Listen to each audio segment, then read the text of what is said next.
back in after the small break.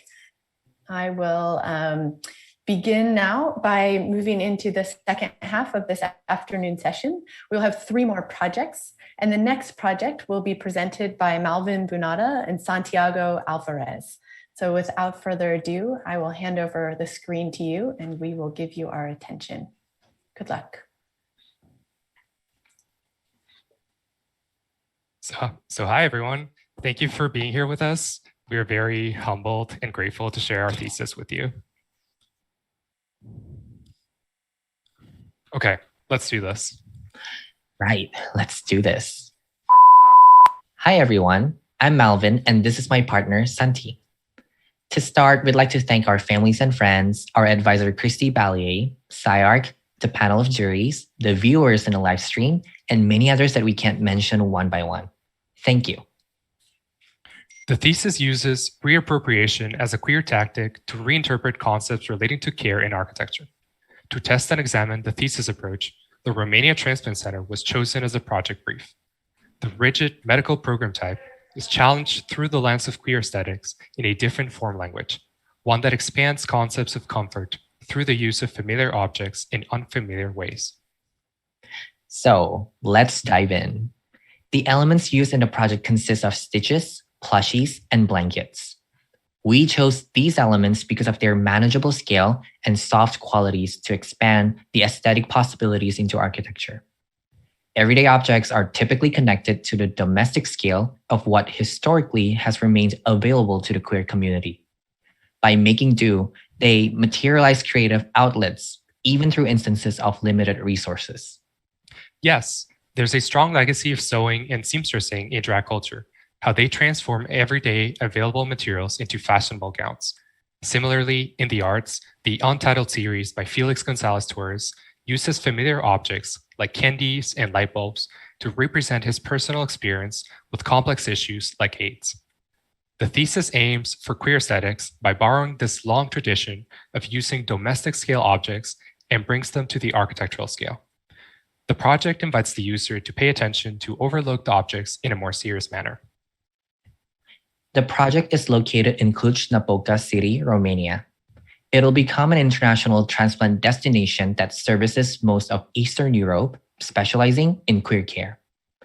It is an anchoring center that will bring together patients from 3 different countries, Austria, Hungary, and Romania. There is a need for a building like this, specifically in the context of Romania. According to the FRAR, 5 out of 10 survey respondents have suffered forms of bigotry for being LGBTQ+ in the country. Another study conducted by the NCCD revealed the same amount of people have been discriminated against when trying to access quality healthcare. In all cases, it's important to acknowledge that HIV/AIDS patients are the most discriminated against according to the same study.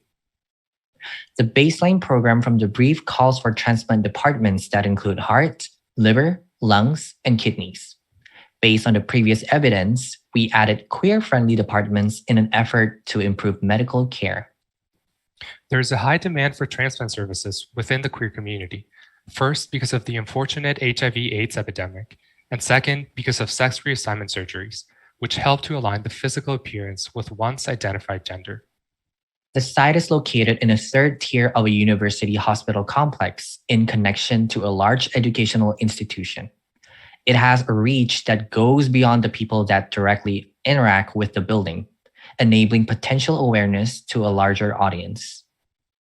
So we explored 2 L-shaped massings that are oriented parallel to the boundaries of the site. This maintains a connection with the complex and embraces the courtyard in between the 2 buildings. The ground floor plan shows multiple ways to access the building, including ambulance entry for quick admission into the emergency department.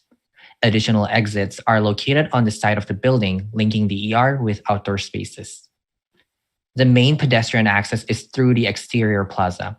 This place could be activated with community gatherings, physical recovery, and recreational activities.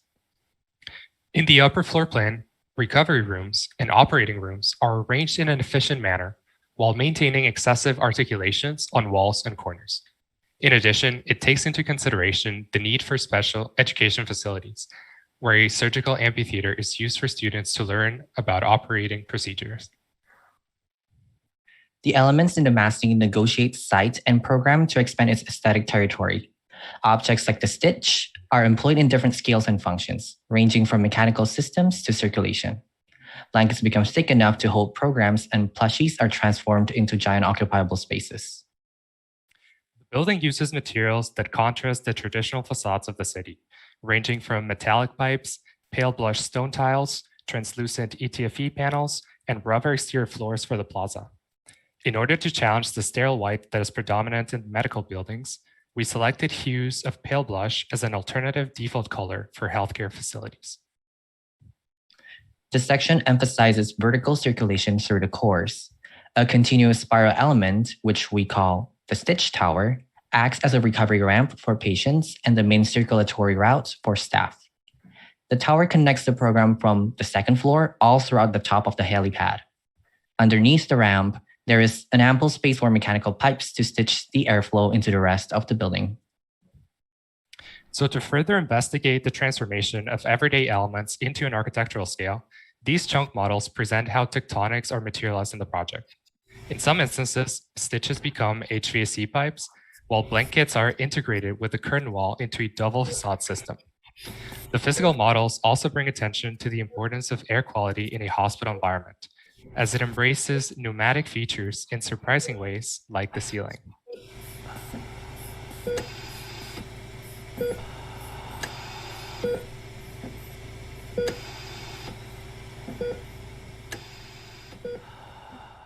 The interior spaces deal with the notion of the clinical, with its impervious surfaces, small inoperable windows, double-loaded corridors, and tight sense of control.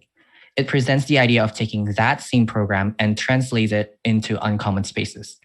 Additional elements like pillow walls and balconies emphasize a contrast from the typical hospital experience.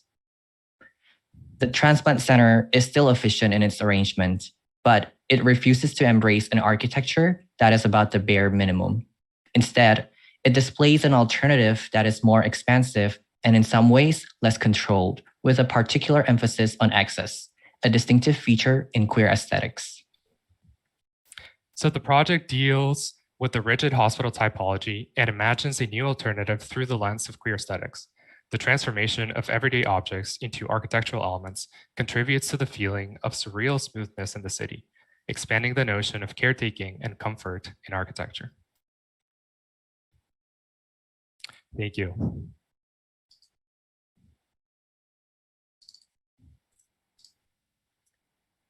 Thank you, Santi and Malvin.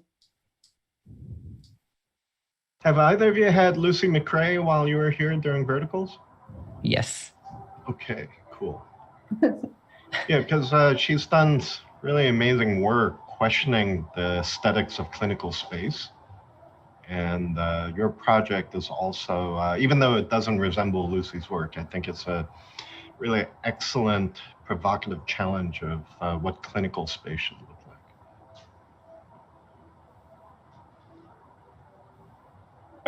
To jump quickly and with a couple of short comments, Santiago, Malvin, paraphrasing Steve Jobs, I think it's insanely cool, Thesis project. The presentation, everything, how you narrate the story, how you connect the conceptual frame where you start and what it produces. And I think you take on the challenge, which I think, David was referring, which I think is a remarkable thing, is the possibility of the architectural language as a vehicle for healing. I mean, any of us who have been unfortunate to be in a hospital, it's one of the most horrible spaces that you can be part of it. And I think the idea to take into that, but also I think that is by itself is a fantastic thing. But I really like the approach of how you take what you call everyday elements and you scale it up, and you find a way. So it has a certain quality of literal, but it became something else. So it's not just a game. It's not like Klaus Oldenburg approach to that. It has a certain level of transformation and structure that is really, really, really well done. But ultimately, I think at the end of the day, what to me is interesting, because sometimes we see these that conceptually are interesting. I think it gets to a level of resolution and architectural quality that is super, super advanced. So I really, for sure, if we keep going inside, we're going to find things here and there. But at first glance, it's very difficult to find holes in the whole argument and the whole presentation. So I really think it's an absolutely remarkable thesis. So I want to congratulate you both. Sometimes, at least for me, these projects which are so well done are more difficult to critique because we tend to focus on what else. And for sure, as the conversation progresses, we will find that. I just want to open by saying that. Also, I love the presentation. I love how you orchestrated, how you put it together, how you got in and out of the narrative.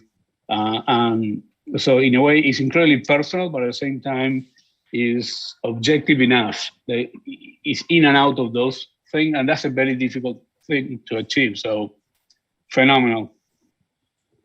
Thank you. Thank you so much. Yeah, just to follow on that, I love your project, and I love the way that you guys you have such a strong position on the relationship between your social vision and your architectural ideas. And I think we're living in a weird time right now where there are those who will argue that they can't both be done at the same time,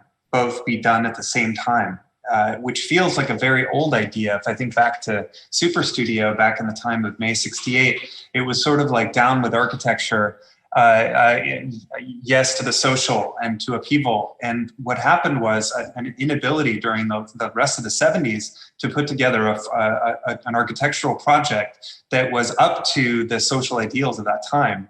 And so I'm so excited that you guys just don't even see that as a possibility. You go right into it knowing that it's going to have an aesthetic outcome, but it has a super clear social agenda as well. And I love seeing that. I think it's what we need to be doing at SCI-Arc right now.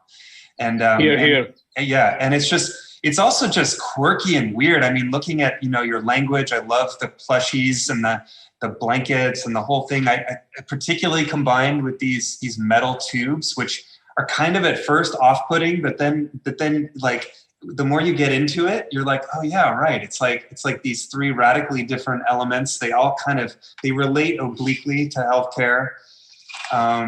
Both the hard and like hardware part of healthcare, but then the kind of software part of blankets and pillows and comfort. And it's just awesome.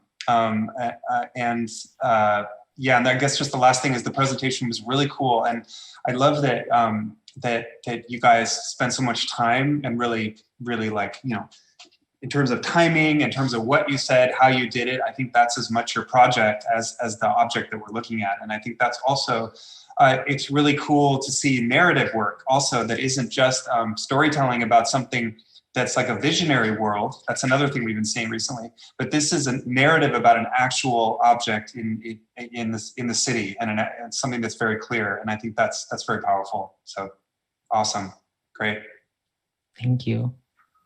The last time I visited a hospital, I was like going through the maze of I don't even know where I'm supposed to park, and like going through security and where the hell is the elevator to the North Tower? And this is Cedars-Sinai, which is supposed to be one of the best hospitals in the country, right? And as I was walking through there, like totally lost, like it felt just so damn inhumane. Like I understand that hospitals are incredibly complex mechanisms like airports, where some serious things have to be done, or just with how spaces are planned. But why does it have to be so damn inhumane? And looking at the building then later as I was leaving and looking at it, like what the hell does this symbolize exactly? What is this telling me about my place in society? And the whole thing is very anonymous and statistical. So I think what you're doing here is really important kind of work to do. I think I would have liked to have seen like more aggression on the interiors too. I think it's a little shy on the interiors. But all in all, great that you take this on. Actually, I think that to me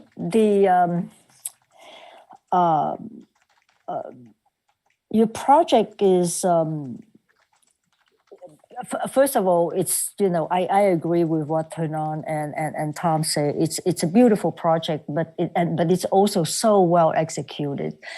And I think the success of it is that it does feel like a hospital, but it's a pleasant hospital. It's a pleasant place to go have health care. All of the spaces, even from the exterior outdoor area to the interior, does feel like it, but there is something which is more nurturing. I think that your project, the way you presented your project, is actually quite seamless in terms of how not only you present it, but how verbally, in terms of narrative, but also visually, and even with your pink gloves. I mean, it's like there is nothing that is not thought through very, very carefully about your project.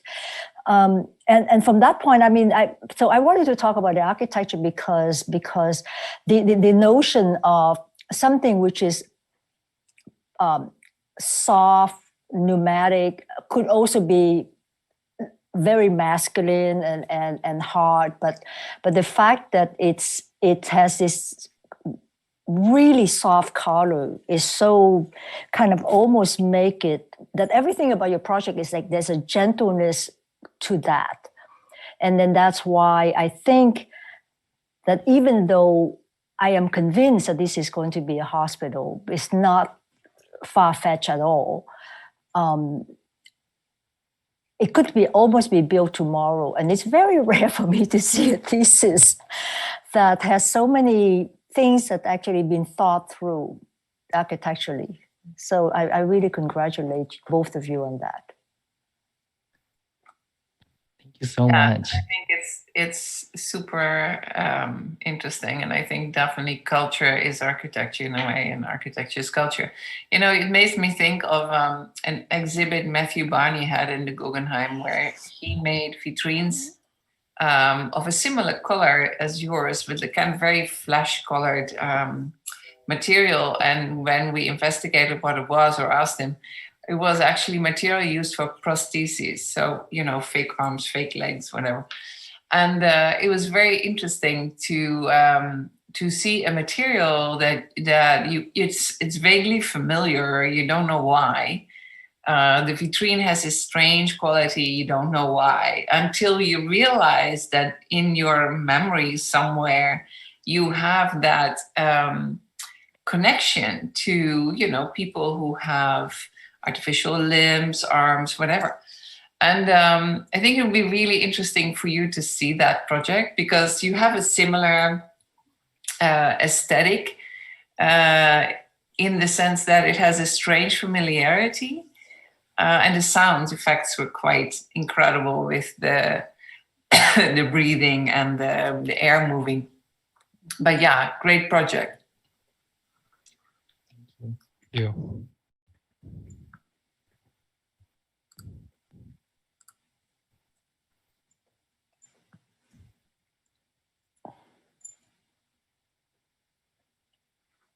Yeah, I wanted to comment on how I really liked the kind of, I guess, the language of the plushies, etc. is, I mean, I guess one way I think about this is that it's sort of taking a lot of the language of interiors, which are often like closer to fashion and things related to the body, and kind of externalizing that and sort of having this whole other, let's say it's like the opposite of the Pompidou, where you're sort of taking the interior soft goods and making that the kind of exterior wrapper of your building. And I guess architecturally it'd be fun to even go further, like what Vinka's saying about like the materiality of the prosthesis. Like what materiality might this be, that isn't necessarily metal? Like there's a lot of things that are possible now where you can kind of inflate something, there's a whole nother line of like how you might make this, and how some of those skins and shapes might actually become the primary wrappers of the building. So you can kind of get even less and less of the more standard, Miesian boxes. Like they might slowly go away as the interior exteriorized sort of takes over. But so it's very, it's very fun to look at. Thank you. I just want to jump in. I know I'm not supposed to say anything, but I think it's a great, really great, wonderful project. And wonderful to see also, you know, in a certain extent, that last year, Kristy, remember we had 2 hospital projects. And so, Yes. And I think it's wonderful to see this kind of, you know, obviously this is a whole nother dimension to that and super sophisticated, but it does point out, you know, the idea that SCI-Arc may actually have a higher standard of care in mind and a new healthcare orientation or division that I think Ernan can assume also something that he has introduced into SCI-Arc since day one. So I think that's really, really interesting as a kind of SCI-Arc quality, as a SCI-Arc genre that's emerging. I'm wondering if Ernan, you want to speak to that at all? That's interesting, Peter. But I think it relates to what Tom was saying. I think in recent times, in architecture, we've been presented with this absolutely insane dichotomy between the idea of a social or well-being design versus design. And I think this is a living proof of that. And I think part of the issue is no topic should be out of discussion. I mean, I think this is part of what we all architects, we need to keep pushing to reclaim our role in the things. And as David was mentioned, we came a little bit comfortable accepting that certain kind of typologies of buildings. They are governed by kind of engineering efficiency and in the detriment of other values. So I think for sure it is something for us to consider as we move in terms of the curriculum, actually to put more and more on the table these very difficult topics and trying to offer our take. It's not different than when we talk about low-income housing or many other things that we come to accept too easily, that there is no way out. And don't get me wrong, there are plenty of people in this jury, and looking at Tom and Ming and Winka and Barbara, but they do that in their everyday life with their practices. So I think for sure, I mean, we should get more and deeper into that.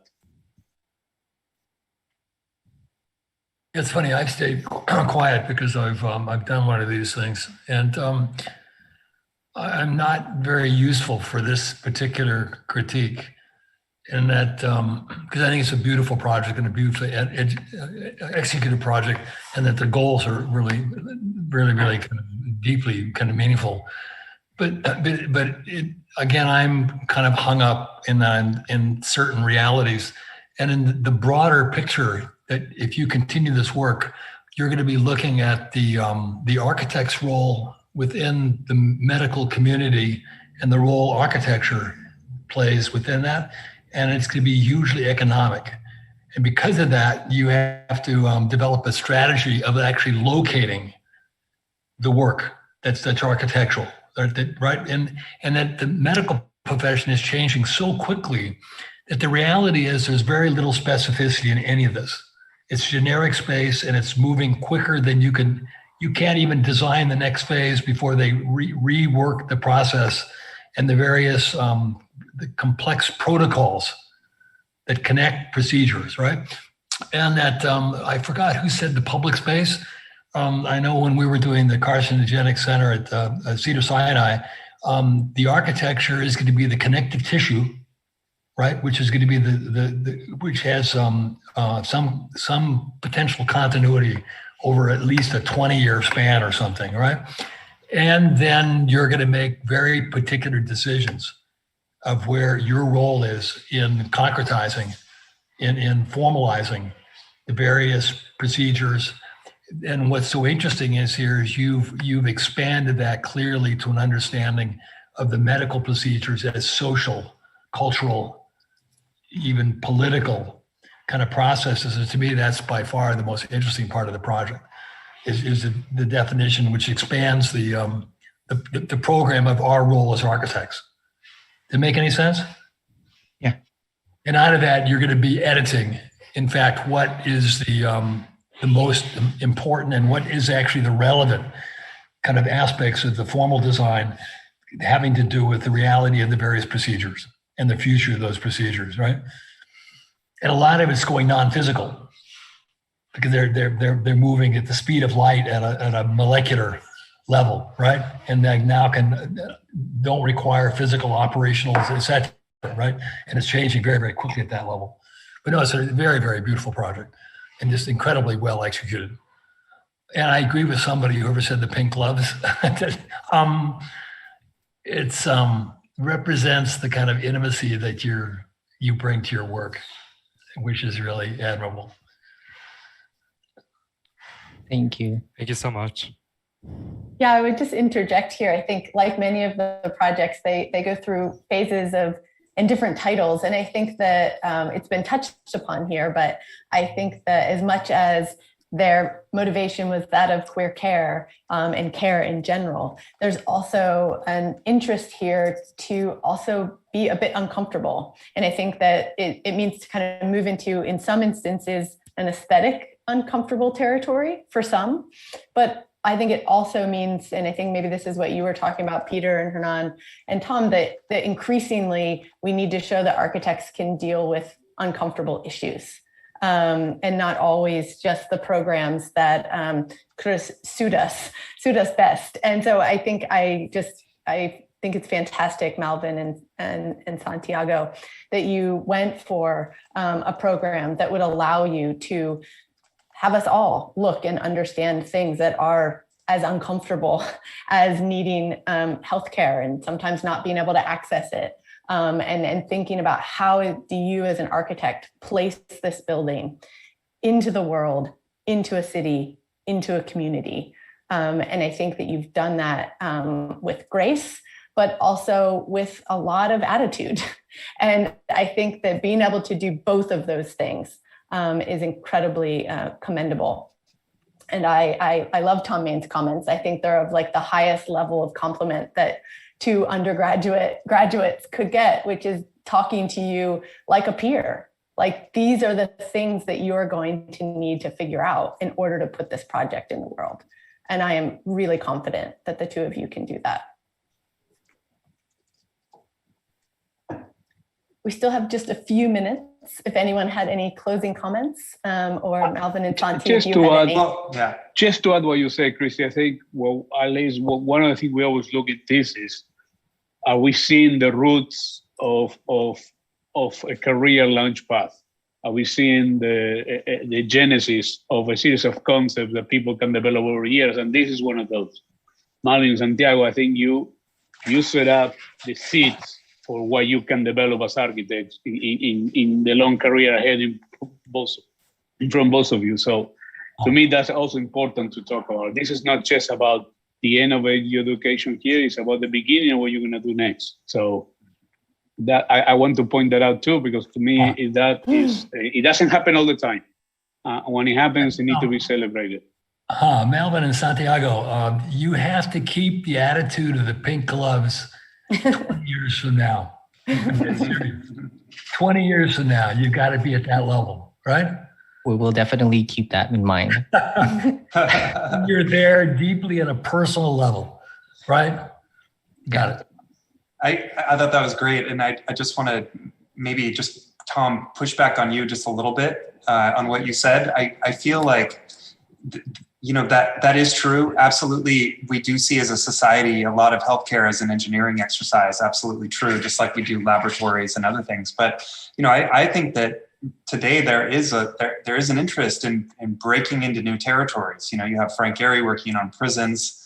I just feel like there's at one point, if you look back at the history of where architects could do their work. Like things like train stations, weren't always the area of architects. Like, infrastructures that we design today, weren't always the purview of architects. And I think that this is one of those things we all have to, it is a form of public space. And I think because of COVID, we have all, our medical infrastructure and situation all over the world has really come into the fore, and it's something that we're looking at now. And I think that's one of the reasons why I like this project so much, is it feels like it's a response to all of our communal thinking about what is healthcare and what is healthy and how do we take care of our citizens, No question, but that's not what I said. What I know. Was that they have to differentiate where there's even a potential for architecture. And the first thing you'll do when you guys continue this project, you'll diagram it of those areas which have nothing to do, they're only engineering and performative, and they're going to change by the hour. So there's nothing to do. You're going to perform, you're going to produce infrastructure, right? And there's spaces that in fact are the social connective tissue, et cetera, which have the possibility of endurance, meaning that you'll locate your work. And then you go, everything you've done and your interests find their way in that location. And it has to do with a broader notion of healthcare as an economic process, right? Yeah. Okay. Awesome project. Yeah. Yeah. Thank you, Santi and Malvin. Do you have any final comments? No need to. I just like to give the opportunity. Well, one comment, Tom. I remember much younger me, like when I was almost these guys' age. I remember seeing a project for the Cedars-Sinai Comprehensive Cancer Center by Morphosis, thinking, wow, that doesn't look like a hospital. That's kind of interesting. That's the idea. So true. So true. So I remember Malvin the and thing flying open with a plant, and hanging TVs. Malvin and Santi, people are going to be referencing your project years from now as well. Exactly. Okay. Good job, guys. Yeah. Thank you very much, Malvin. Thank you so much. Santiago.